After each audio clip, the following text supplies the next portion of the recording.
করে খেয়াল করিনি, সকালেও তো এদেরই বিরিয়ানির প্যাকেট হাতে দেখেছিলাম। এখন আবার এরা মদ নিয়ে যাচ্ছে। ব্যাপারটা কি? এই স্পেশাল ট্রিটমেন্ট কার জন্য হচ্ছে? কোনো সেলিব্রিটি কেউ আছে নাকি?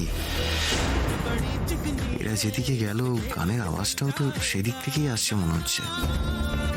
নিশ্চয়ই ওদিকেই আছে, কিন্তু কে এসে জানতে হচ্ছে তো। শুনছেন? হ্যাঁ বলুন। বলছি ওই ভেতরে কি হচ্ছে বলুন তো। এই যে এসব জেনে আপনার কি দরকার? চুপ করে বসুন। আরে বাবা, আপনি এত রাগ করছেন কেন?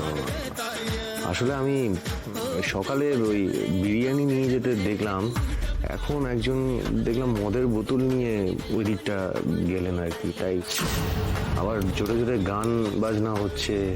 কোনো পার্টি টার্টি হচ্ছে নাকি ভেতরে? ওই জানার জন্যই জিজ্ঞেস করলাম আর কি। আমি ঠিক জানি না, আমি জানতে পারলে আপনাকে জানিয়ে দেবো। আর কোথায় কি হচ্ছে এসব জেনে আপনার তো কোনো দরকার নেই।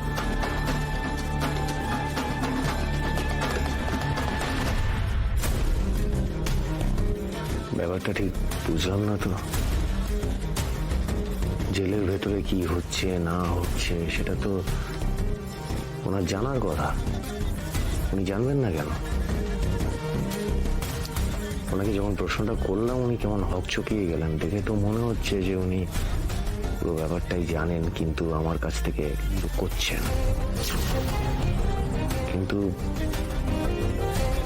কি হচ্ছে সেটা তো বুঝতে পারছি না। দেখেছো, এর মধ্যে তোমার চেহারাটা কেমন শুকিয়ে গেছে।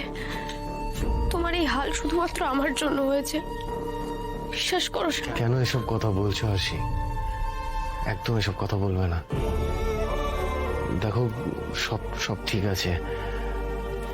শোনো না, বলছি আমাদের মেয়েটা কেমন আছে গো? ও ঠিক আছে তো? না আসলে আমি বুঝতে পারছি ওর মনের অবস্থাও ভালো নেই। সাক্ষ্য, আমার মনটা না খুব কু গাইছে গো। কালকে রাতে ওই স্বপ্নটা দেখার পর থেকে না আমার কেমন একটা করছে। সাক্ষ্য, তোমার কিছু হবে না তো গো? হ্যাঁ, আমার কিচ্ছু হবে না, সে তুমি এত টেনশন করো না। কাকুই ঠিকই বলেছে, সারাদিন আমরা হন্যে হয়ে জেজেকে খুঁজছি, একটা টেনশনের মধ্যে দিয়ে যাচ্ছি বলে তুমি কাল রাতে ওরকম একটা স্বপ্ন দেখে ফেলেছ। তুমি টেনশন করো না আশি। দেখো, তুমি যদি বেশি টেনশন করো তোমার শরীর খারাপ হয়ে যাবে।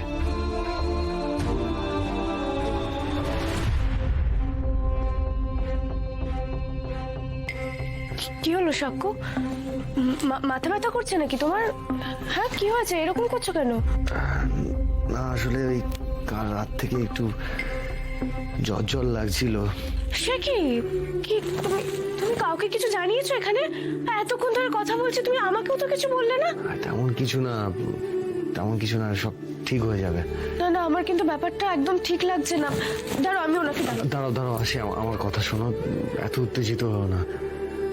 আমি ঠিক আছি, আমার কিচ্ছু হয়নি, সামান্য জ্বর। আমি ঠিক সামলে নেব। সাক্ষ্য, এসবের মানেটা কি? তুমি কাউকে ডাক। প্ল্যান একদম পাক্কা আছে। আজ সাক্ষ্যজিৎ চ্যাটার্জি শেষ, কেউ ওকে বাঁচাতে পারবে না। এদের সাথে পাঙ্গা নিয়ে আজ অব্দি কেউ বাঁচেনি। আর সাক্ষ্যজিৎ চ্যাটার্জি কত বড় হিরো আমিও দেখব।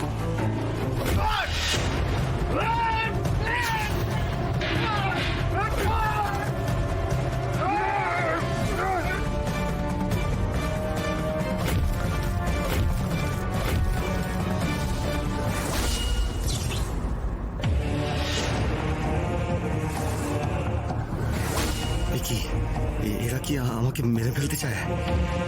কার লোক এরা? আমি যা লড়াই করতে পারছি না।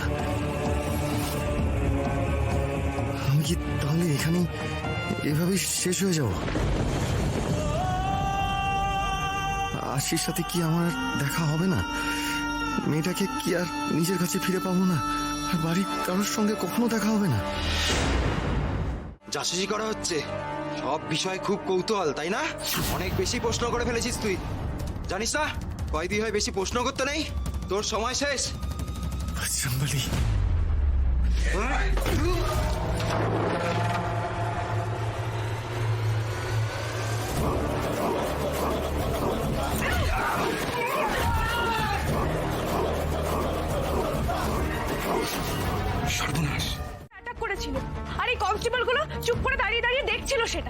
বড় সাহস আমাদের সামনে দাঁড়িয়ে মিথ্যা কথা বলছো আর আমাদেরই আবার দোষারোপ করছো। সাহস আছে বলেই সবার সামনে দাঁড়িয়ে সত্যি কথাটা বলছি। স্যার বিশ্বাস করুন, আমি যদি ঠিক সময় না পৌঁছাতাম তাহলে ওরা হয়তো আমার স্বামীকে মেরেই ফেলতো। আপনি এই জায়গাটা সিসিটিভি ফুটেজ দেখলে বুঝতে পারবেন সেটা। তো আরশি, বলছি তুমি এখানে কি করে এলে? আমি তোমাকে বললাম না সাক্ষ্য, আমার মনে হচ্ছিল গো যে তোমার বিপদ হতে পারে, তাও আমি চলেই যাচ্ছিলাম, কিন্তু হঠাৎ ওই চিৎকার চেঁচামেচির আওয়াজ শুনলাম, থাকতে না পেরে চলে এলাম। স্যার আমি বলছি শুনুন, এরা ইচ্ছে করে আমার স্বামীর ক্ষতি করার চেষ্টা করছিল।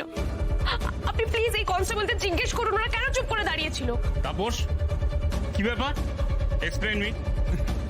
আসলে এরা না হঠাৎ করে এমন করে মারামারি শুরু করে দিল, আমরা সাহস করে কিছু বলতে পারিনি। স্যার, উনি আবারও মিথ্যে কথা বলছেন। উনি নিজের চোখে দেখলেন, কিন্তু সবটা চুপচাপ দাঁড়িয়ে দেখলেন যে ওই লোকগুলো আমাকে অনেকক্ষণ ধরে ডিস্টার্ব করছে। আমি ওদের বারণও করেছিলাম, কিন্তু সবটা দাঁড়িয়ে চুপচাপ দেখছিলেন, কোনো স্টেপ নিলেন না। আর প্রথম অ্যাটাক কিন্তু ওরাই করেছিল আমার উপর। ঠিক আছে, আমি সবটাই শুনলাম, এবার আমরা ঘটনাটা খতিয়ে দেখছি। তাপস, ইমিডিয়েটলি এদেরকে হসপিটালে নিয়ে যাওয়ার ব্যবস্থা করো। Yes sir. ম্যাডাম, আপনিও যান। আরেকটা কথা, যত যাই হোক আপনি কিন্তু সংশোধনাগারের ভেতরে ঢুকতে পারেন না, এটা কিন্তু আপনার ভুলই হয়েছে। আমি জানি স্যার, তার জন্য আমি ক্ষমা চেয়ে নিচ্ছি, কিন্তু ওরা সাক্ষ্যর উপর কেন অ্যাটাক করলো সেটা প্লিজ আপনি একটু তাড়াতাড়ি জানার চেষ্টা করুন। আর ওকে একটু দেখে রাখবেন, ওর এখানে থাকাটা সেফ নয় অফিসার। বুঝতে পারছি, আমি পুরো ব্যাপারটাই খতিয়ে দেখবো ম্যাডাম। প্লিজ আপনি এখন এখান থেকে যান। আরশি, আমি ঠিক আছি, তুমি এখন যাও। আপনি ওনাকে এখনই বাইরে নিয়ে যান।